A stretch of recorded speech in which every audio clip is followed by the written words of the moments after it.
Novice tokratnega tedna je zaznamoval električni Hyundai.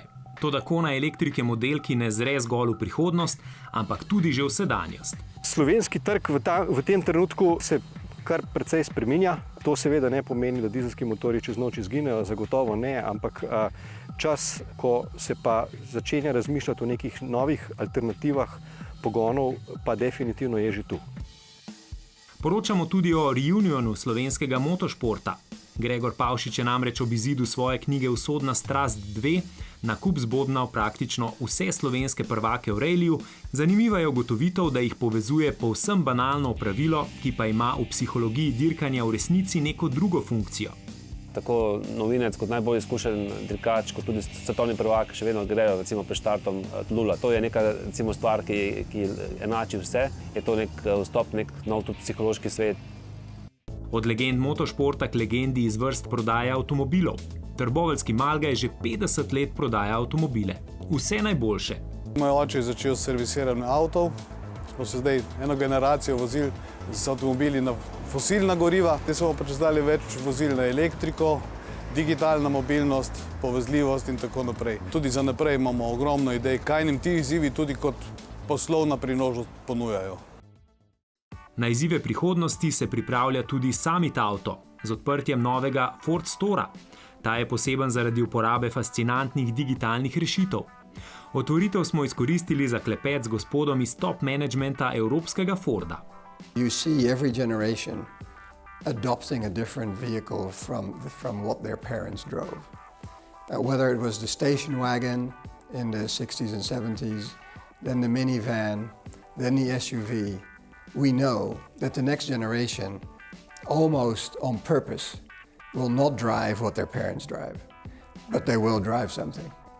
So every good manufacturer is now thinking what's next. A eno so digitalni pripomočki v salonu, še pomembnejši pa so tisti na spletnih servisih. Ford verjame, da smo blizu dobe nakupovanja avtov prek spleta. No, na nek način. Dealers are all expressing an interest in online sales. And we need to find out how we do that, because you first go to a nice place like this Ford store where you do the test drive and you look at the colors in real world. You can focus on the test drive, the new technology, the modems and connectivity. So the price discussion is gone. And then you go home and you start to look at the deal. And what's interesting is that we're finding that customers at home, when they're not pressurized, they actually equip their vehicle with more options than in a dealership. A zdaj bi bil res že čas, da gremo v svet. Škoda začenja ogrevanje pred premiero novega Rapida, ime mu bo Scala. Opel bo iz ponudbe umaknil malega Adama, kabriolet Cascado in nizkocenovnega Karla. Izpad bo nadomestil z SUV-ji in seveda električnimi Opli. Google Waymo sporoča, da je opravil že 10 milijonov samovozečih kilometrov, Ford pa je demonstriral, kako brezskrbno bo peljati skozi križišča v prihodnosti, ko bodo avtomobili med seboj komunicirali na električni način. Povsem analogno s pomočjo zrcal pa bi lahko Hyundai s svojim patentom povečal vidljivost skozi A-stebriček. Ja, prav ste slišali. Skozi. Pojdimo na področje drugih prevoznih sredstev.